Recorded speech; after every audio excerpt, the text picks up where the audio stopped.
Hello everyone, good morning সবাইকে। কেমন আছো তোমরা সবাই? আশা করি সবাই নিশ্চয়ই বেশ ভালো আছো। আর আমিও অনেক ভালো আছি। নেহা লাইফস্টাইল ডেলি ব্লগে তোমাদের সকলকে ওয়েলকাম। আজকের দিনটা ছিল শনিবার, আর ঘড়িতে বাজে এখন সকাল 7:30। আর তোমাদেরকে সাথে নিয়ে আমার আজকের ভিডিওটা এখন থেকে শুরু করলাম। তো ভিডিওটা যদি তোমাদের ভালো লেগে থাকে অবশ্যই একটা লাইক কমেন্ট করে দিও। আর যারা এখনও আমার চ্যানেলটা সাবস্ক্রাইব করোনি, আমার চ্যানেলে নতুন, তারা প্লিজ আমার চ্যানেলটা সাবস্ক্রাইব করে আমার পাশে থেকো। তো চলো ভিডিওটা শুরু করা যাক। আশা করি ভিডিওটা তোমাদের বেশ ভালো লাগবে। ঘুম থেকে উঠেই দেখি বেশ ভালো মতন বৃষ্টি হয়েছে, আর এখনও কিন্তু হালকা হালকা বৃষ্টি পড়ছে। আজকে ঘুম থেকে একটু লেট করেই উঠেছি, ওই 7:15 মতন বেজেছে ঘুম থেকে উঠতে। ঘুম থেকে উঠে দেখি বেশ বৃষ্টি হচ্ছে, আর চারপাশের পরিবেশটা দেখে বেশ ভালো লাগছিল। বৃষ্টিটা হওয়াতে গাছগুলো যেন তাদের নতুন করে প্রাণ ফিরে পেয়েছে। আমি এখন ফ্রেশ হয়ে আমার ডেইলি সিম্পল মর্নিং যে স্কিন কেয়ারটা থাকে সেটা সেরে নিয়ে ঝটপট আমার গোপুসোনার কাছে চলে এসেছি।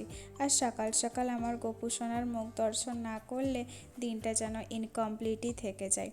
এখন গপুকে ঘুম থেকে উঠিয়ে ফ্রেশ করে ও সকালের সেবাটা দিয়ে দেব। আর গপুকে সেবা দিয়ে এখন আমি রান্নাঘরে চলে এসেছি নিজের জন্য 1 কাপ আদা দিয়ে চা বানিয়ে নেব বলে। এই চায়ের প্রতি আমার এতটাই নেশা যে সকাল সকাল 1 কাপ চা না হলেও চলে না। আর এই রকম ঠান্ডা ঠান্ডা ওয়েদারে 1 কাপ চা না হলে কি চলে বলো? একটা চা কিন্তু সকালের এনার্জির জন্য অনেকটা কাজ করে। রৈনা সিং বলে একটা দিদিভাই আমাকে কমেন্ট করেছিল, অসাধারণ লাগলো কিন্তু ভ্লগটা, লাইক দিয়ে পুরো ভিডিওটা দেখা শুরু করলাম। তো থ্যাংক ইউ দিদিভাই তোমাকে, আমার এইভাবে পাশে থাকার জন্য, আমাকে সাপোর্ট করার জন্য। এইভাবে আমার পাশে থেকো। আর প্রিয়াঙ্কা দিদিভাই আমার ভিডিওতে এসে আমার কমেন্টে লাভ রিয়েক্ট দিয়েছে। তো সত্যি আমি ভাবতে পারিনি যে প্রিয়াঙ্কা দিদিভাই যে এত বড় ইউটিউবার, আমার মতো একজন সামান্য কারোর ভিডিওতে এসে দিদিভাই যে ভিডিওর কমেন্ট সেকশানে কমেন্ট করেছে, এটা সত্যি আমার কাছে একটা অনেক বড় পাওয়া। কারণ দিদিভাই অনেক বড় কন্টেন্ট ক্রিয়েটার। হয়তো তোমরা অনেকেই বুঝতে পারছো না, আবার অনেকে হয়তো বুঝতেও পারছো। তো যারা বুঝতে পারছো না তাদের জন্য বলে দিই যে প্রিয়াঙ্কা দিদিভাইয়ের চ্যানেলের নাম হচ্ছে প্রিয়াঙ্কার প্রাইম স্টোরি। তো তোমরা আশা করি এবার সবাই নিশ্চয়ই বুঝতে পারবে। তারপর তো রুমে এসে আমি বিছানাটা ঠিকঠাক মতো গুছিয়ে নিয়েছি, কারণ ঘরের প্রথমে ঢুকতেই কিন্তু আমাদের সবার প্রথমে বিছানাটাই চোখে পড়ে। আর সেই বিছানাটাই যদি অগোছালো থাকে না, তুমি যতই ভালোভাবে ঘর গুছিয়ে বাগিয়ে রাখো না, কিন্তু সেই অপরিষ্কার অপরিচ্ছন্নই রাখবে। তো সেজন্য সবার প্রথমে আমি ঘরের বিছানাটা আগে পরিষ্কার করে নিয়েছি। বিছানাটা পরিষ্কার করার পর ঘরের যে শোকেস আলমারিটা আছে সেটা এখন আমি ভালোভাবে মুছে পরিষ্কার করে নিচ্ছি, কারণ এখন আমি গপুকে এই জায়গাটার মধ্যেই রাখি। আর সেই জন্য সবসময় এই শোকেস আলমারিটা আমাকে পরিষ্কার পরিচ্ছন্ন রাখতেই হয়, কারণ ভগবানের জায়গাটা তো আলাদাই হয়। কিন্তু এখন আমি ঠাকুর ঘরে গপুকে রাখি না, সেটা আমি তোমাদেরকে আগেও বলেছি। তো সেই জন্য আমি ভালোভাবে শোকেস আলমারিটা পরিষ্কার করে নিয়েছি। আর এখানে যে আমার যেই ডেলি স্কিন কেয়ারের জিনিসগুলো থাকে, হেয়ার কেয়ারের যে জিনিসগুলো থাকে, তো সেগুলোই আমি এখন ঠিক মতো গুছিয়ে রাখছি। আর এই দেয়াল আলমারিটাও এখন ভালোভাবে একটু মুছে পরিষ্কার করে নেব। আর এখানে যেই জিনিসগুলো ছিল সেগুলো আমি সরিয়েই পরিষ্কার করেছিলাম। তো মুছে নেওয়ার পরে আমি এখানে জায়গার জিনিসগুলো জায়গার মতন রেখে দিয়েছি। আর এই কূপভাড়টা কিন্তু আমার বেশ এই কিছুদিন হয়েছে কিনেছি। তো কূপভাড়টা এখনও ভর্তি হয়নি, জানি না কবে হবে। আস্তে আস্তে আমি এটাতে কয়েন টাকা রাখছি, ওই 10 টাকা 20 টাকার কয়েন রাখছি। আর তোমরা যদি কেউ আমাকে জানো একটু বলো, এই কূপভাড়ের মধ্যে কি কোনো নোট টাকা থাকলে সেই নোট টাকাটা কি নষ্ট হয়ে যাবে, কি ঠিকঠাক মতোই থাকে? কারণ আমি অনেকবার অনেকের কাছে শুনেছি যে মাটির কূপভাড়ের মধ্যে নাকি রাখা চলে না নোট পয়সা। তো সেই জন্যেই তোমাদেরকে জিজ্ঞাসা করলাম, তোমরা যদি সত্যি ঠিকঠাক মতো কেউ জেনে থাকো আমাকে প্লিজ একটু কমেন্টে জানিও। সব কিছু জায়গার জিনিস জায়গা মতো রেখে আমি ভালোভাবে ঘরটা ঝাড় দিয়ে নিয়েছি। আর এখন ঘরটা ঝাড় দিয়ে নেওয়ার পরে আমি ঘরটা ভালোভাবে মুছে পরিষ্কার করে নিয়েছি। নিচের ঘরের সমস্ত কাজ সেরে এখন আমি 3তলা সিঁড়ির কাছে চলে এসেছি। আর এখানটা ভালোভাবে ঝাড় দিয়ে মুছে পরিষ্কার করে নেব।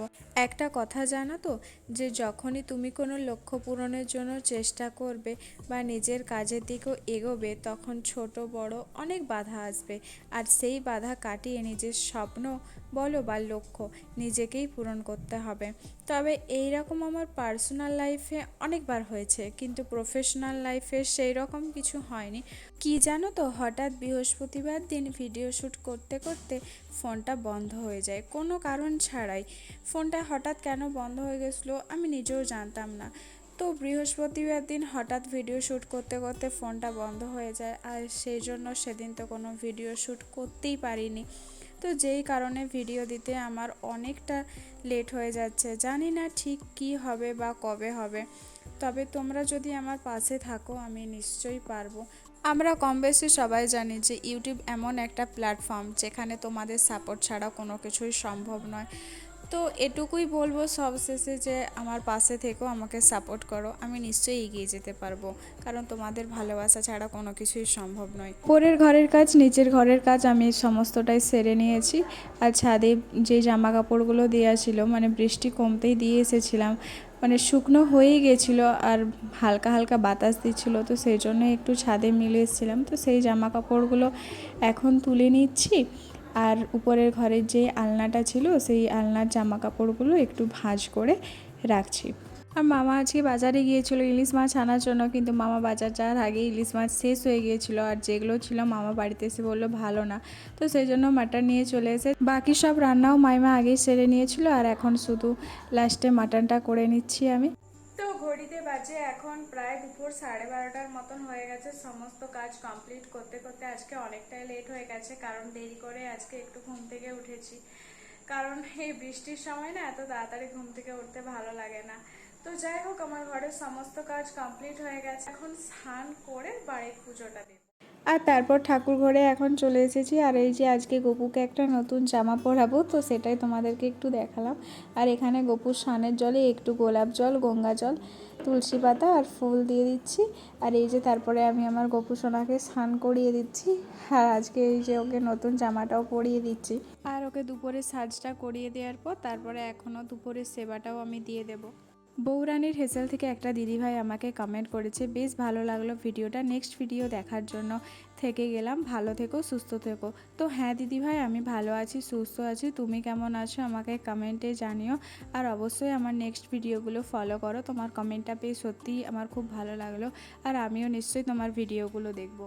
আর তারপর তো বাজে এখন বিকেল 5:30টার মতন, আর মিনু বাজার থেকে একটু মোগলাই এনেছিল, তো সেটাই এখন খেয়ে নিচ্ছিলাম। আর বিকেল বিকেল আমি এখন একটু ছাদেও চলে এসেছি, কারণ সকাল থেকে বৃষ্টি হচ্ছিল আর ছাদেও আসা হয়নি সেইভাবে। একবার ছাদে এসেছিলাম জামা কাপড় তোলার সময়, তো তখন জামা কাপড় তুলেই চলে গিয়েছিলাম, আর এই গাছগুলো অতটা দেখাও হয়নি। তো দেখলাম একটা গোলাপ ফুলও ফুটেছে আর জবা ফুলে দুটো কুঁড়িও এসেছে। আর সেই সকালেই বৃষ্টি হয়েছিল, আর তারপর থেকে বৃষ্টি হয়নি।